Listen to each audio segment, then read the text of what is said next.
What's up, guys? Welcome to Dynasty Drip today. The topic we're going to do is value trades for the Dynasty offseason. Sometimes it's not buying low, it's not selling high, it's just making good value trades that I really just like the value of these players. It's not always about winning the trade. I think sometimes just the price of players is about right, and I do not mind acquiring them at that price. If you've been to the channel before but haven't hit subscribe, like a lot of you guys, please hit subscribe. But let's get into today's video, man. Value trades for the Dynasty offseason. First one, a running back I absolutely love, Josh Jacobs. Dude, Josh Jacobs was an absolute stud for the Packers last year, and I really just don't think his value is kind of at that place yet. I mean, he was a top 10 guy, man. He scored a ton of touchdowns down the stretch.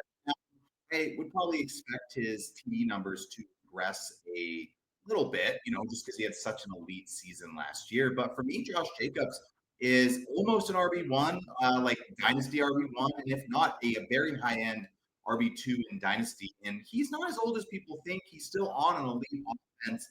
And the value you're paying right now for Jacobs really just doesn't match what I feel his output on the field is going to be. So my trade here, make sure you're looking at the correct side of this. I know it's a little confusing, but I want to acquire the right side of this deal, which is Josh Jacobs in 2-2. And I'm going to give away Jonathan Taylor, a running back ranked 5 slots higher, about a year older than Jacobs, and 3-10. So for me, I really don't know how different Taylor and Jacobs are. I mean, Taylor probably a slightly better player, injury prone, worse offense.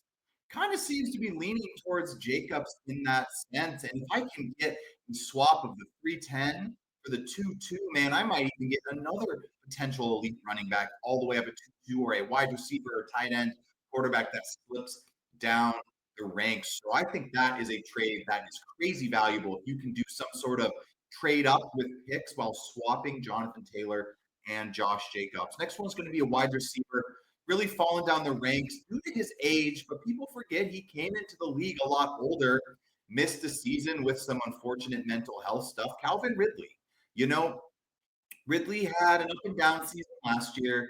Yeah, an okay season in Jacksonville the year before. But for me, it's all about Cam Ward. Cam Ward's going to be going to the Titans probably. And it gives Ridley a chance to maybe have an elite quarterback. Now, we don't know, but we do know Will Levis wasn't it. And so for me, the price is that Will Levis price. And so if Cam Ward turns out to be something, Ridley right now projected to be his wide receiver one. And I say, why not take a shot on Calvin Ridley at the price he's going for? Calvin Ridley right now, I'm suggesting trading Jordan Mason.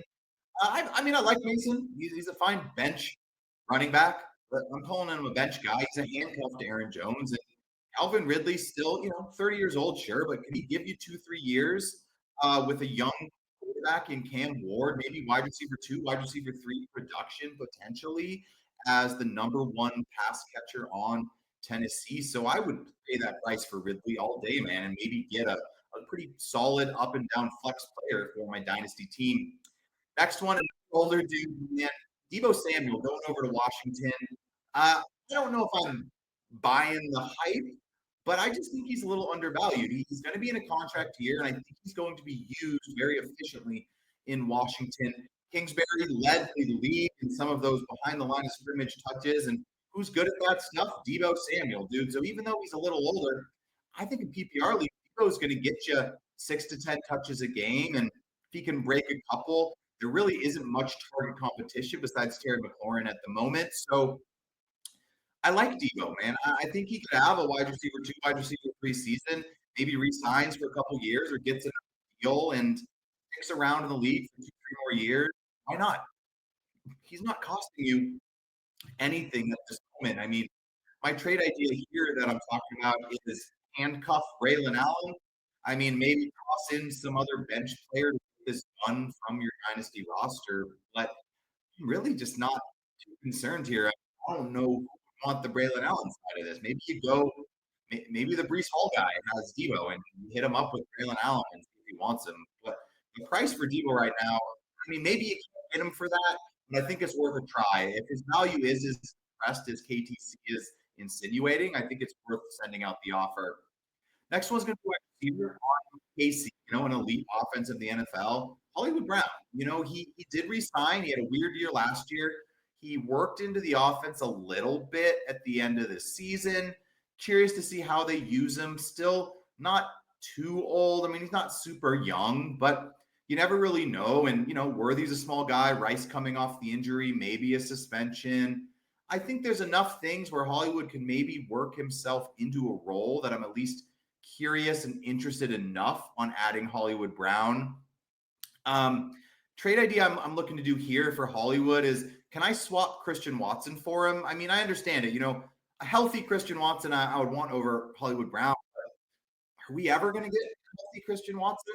I mean, dude, it's been years now, and we've never had it. And he's coming off a pretty catastrophic injury. And at this point, I'd rather have the healthy wide receiver on KC than the always hurt returning from a knee injury Watson, who might not even play this year. And his value can really only go down if we hear bad things, or I don't know, man. I mean, I'm rooting for Christian Watson. I hope he gets it together, but he hasn't shown me enough that I wouldn't rather just take the Hollywood side of that trade and move on with my life, honestly. And last one, man, old sturdy tight end Zach Ertz re-signed with Washington this offseason. Now, this is a low value guy, but for me, you could do a lot worse than having Zach Ertz hanging around. I mean, he had some pretty big numbers PPR wise last year, not a super elite player by any means, but if you're in a PPR league, a tight end premium league where catches are counting a lot, I think Zach Ertz could do a little something for you. And